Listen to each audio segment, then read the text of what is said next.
Current charge അടയ്ക്കാൻ 2000 രൂപയും കൂടെ കടം ചോദിക്കണം. ഈ മാസമല്ലേ 30,000 രൂപ വന്നത്? അതൊക്കെ എന്ത്? നീ എന്തിനാ കടം മേടിക്കുന്നത്? നീ എന്നോട് കണക്ക് ചോദിക്കുന്നു. 30 വർഷമായിട്ട് നിന്റെ അച്ഛൻ ചോദിച്ചിട്ടില്ലല്ലോടാ. ഞാൻ നിന്നോട് ചോദിച്ചിട്ടുണ്ടോ കണക്ക്? ഞാൻ ഇന്നേ വരെ നിന്നോട് കണക്ക് ചോദിച്ചിട്ടുണ്ടോ?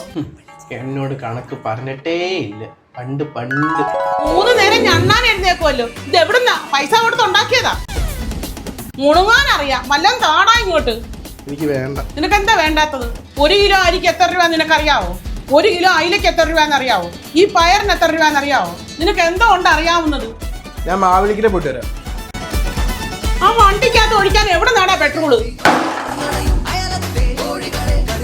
നീ കഷ്ടപ്പെട്ടുണ്ടാക്കിയതാണോടാ ഇത്? നീ കഷ്ടപ്പെടുമ്പോ തല്ലിപ്പൊട്ടിച്ചാൽ മതി. എടാ സാധനങ്ങളൊന്നും തല്ലിപ്പൊട്ടിക്കരുത്, അറിയാമോ നിനക്ക്? അവൻ കഥവിനോട് ലക്ഷ്യം കാണിക്കുന്നു. കണക്ക് പറഞ്ഞിട്ടേ ഇല്ല. ജനിച്ചപ്പോ തൊട്ട് കണക്ക് പറയുക. എന്നിട്ടൊരു ചോദ്യം അങ്ങ് ചോദിക്കും. ഞാൻ ഇന്നേ വരെ നിന്നോട് കണക്ക് പറഞ്ഞിട്ടുണ്ടോ? ഉണ്ടോ?